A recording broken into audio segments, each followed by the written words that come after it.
Well, I want you to consider that there is a small self over there where you are and over here where I am that pretty much runs our life. The small self has absolutely no interest in you loving you. There is so much density around this me, and you and I aren't even present to how dense it is. Okay, so here is me. Me looks pretty hollow, but me isn't.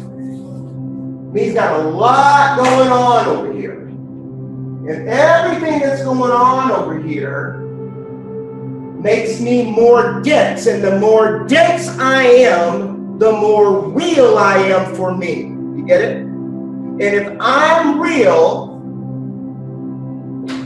I have to be protected.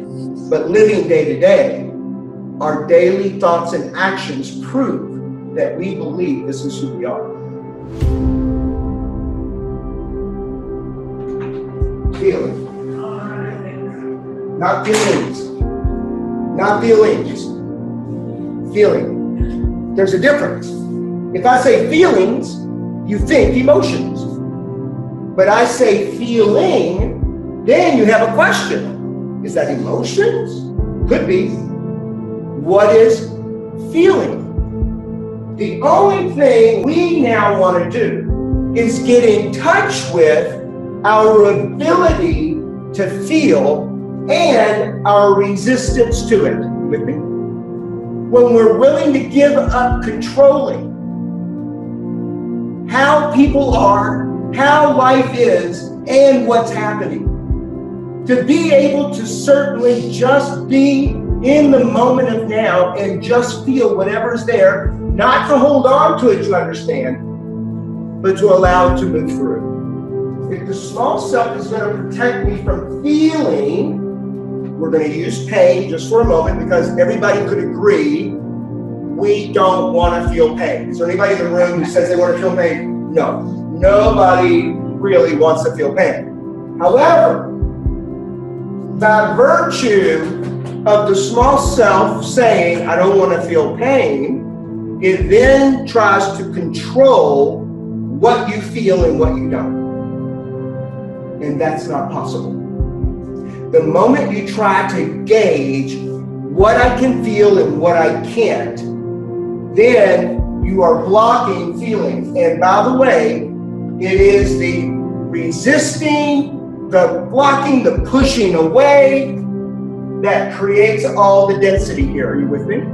Because we, as human beings, are on this planet, I assert, okay, don't write it down, you don't have to sell it, but we're here for one thing, and that's to experience life.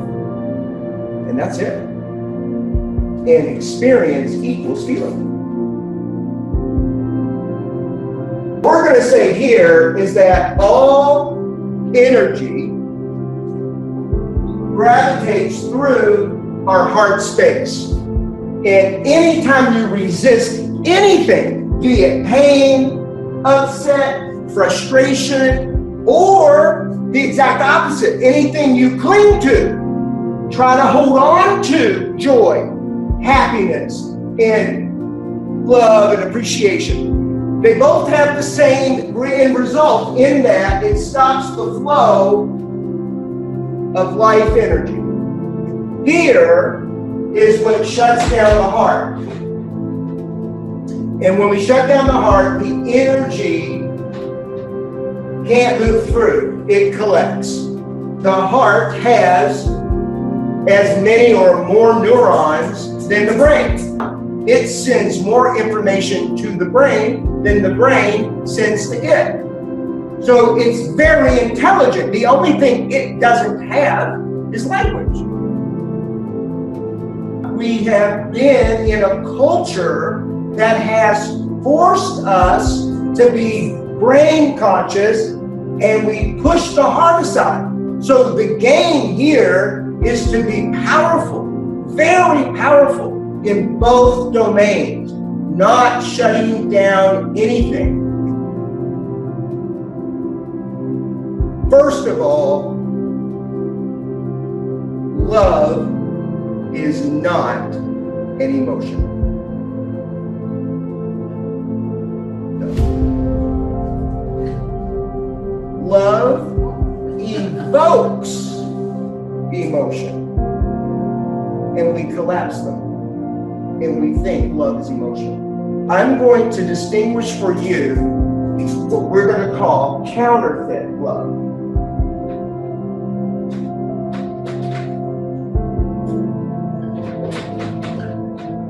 And we've been trained well in counterfeit love because it's everywhere.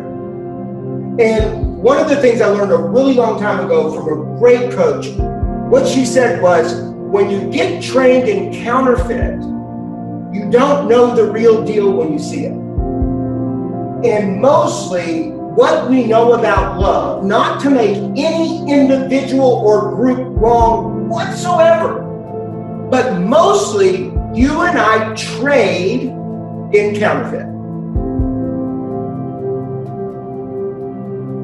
The thing is, this counterfeit love leaves us wanting all the time, and this wanting becomes a way of being. It's not action, it's being. So I live my life being wanting. Now, don't misunderstand. I'm not saying you shouldn't have things. I'm not saying you shouldn't want things. However, what I want to break up is the being, the wanting. You follow? See, if I'm being whole and complete, if I'm being this thing we call the higher self, then wanting becomes an action like a game. It becomes something to fulfill my time with. It becomes something to play the game of life around, to have what? Experience.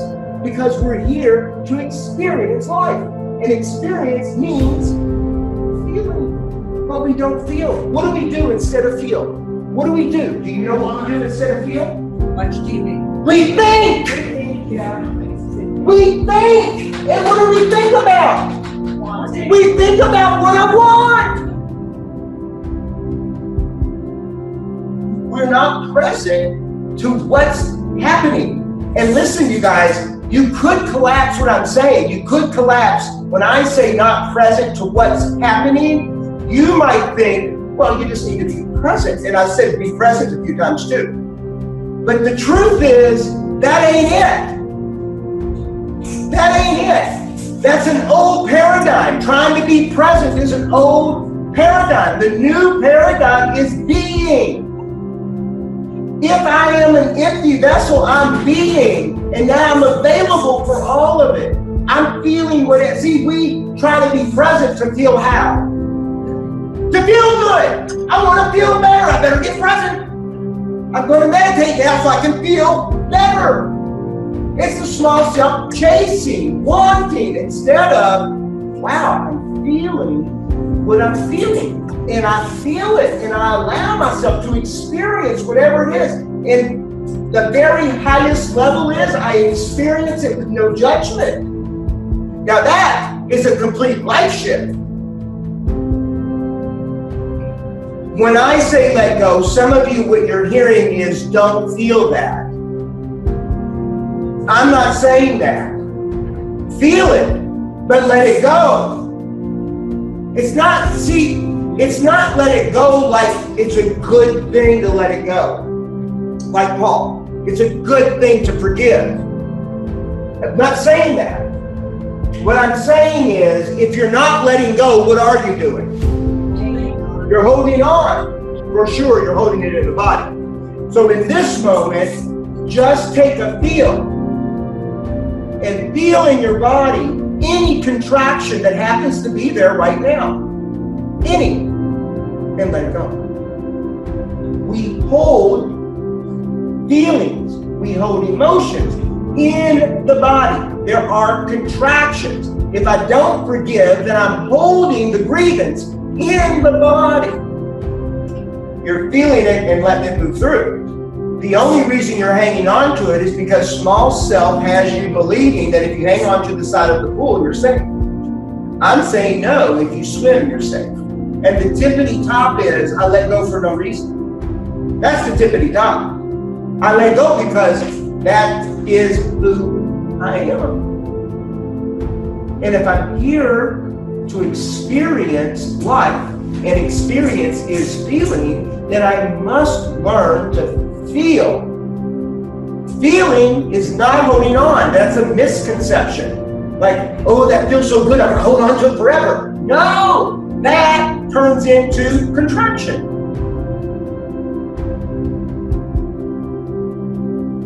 If I say honor life unfolding, what is it to honor? What does honor mean? Well, be aware. Acknowledge. To hold in high regard. We, collectively, do not honor life unfolding. We don't. We do not hold in high regard moment by moment by moment by moment. We hold in high regard chunks. And that's why we can't impact very much. Consider life not even moment by moment by moment by moment, but consider life millisecond by millisecond by millisecond by millisecond. There are explosions happening over there where you are. I mean, millions, more than millions, of explosions happening at the atomic level that is over there where you are. And every explosion that happens is an explosion of consciousness and energy. Every single one. And all those explosions collectively have this consciousness that we call you. What would it be like if you were forgiven for everything? What if you, in this very moment, were forgiven completely? And ordinary forgiveness implies a little bit, if you will, of superiority about it. Yes. Because I have control over, do I forgive or not? Doesn't make it wrong. Is ordinary forgiveness important? It really is. In human relations, it's very important because ordinary forgiveness gives me the possibility of reconnecting with you at a level that maybe we could communicate. This is complete. It's out of our space. Just like quantum love, there is quantum forgiveness. And by the way, quantum forgiveness is the language of love. How is quantum forgiveness distinct from ordinary forgiveness? Quantum forgiveness is you, now listen, you are forgiven. You are forgiven. It's ever present, it's already there, and it's a matter of I step into it or I don't. Then I have to be willing to step into a forgiveness that already exists. It is mine for the taking. And if I do it in the spirit of what we're about in this hardship world, if I do it in the spirit of that, I'm not doing it so I can keep doing whatever it was I was doing. It's not about me getting over on the system. It's about the ability to be myself, my true self, my quantum self. And who is that? If you think back, way back, think all the way back, there was a you that was already there. You were very little and there was a you there, and that you is here right now. It's the same you. This essence of who you are was always there. It didn't age. I mean, it even has the same personality, if you will, the same essence. And that is who you are, and that is what's covered over, pushed back by the small self. And the whole game is protection. But if you get down to it, protection from what? It's protection from feeling. But feeling is what gives us access to who we really are.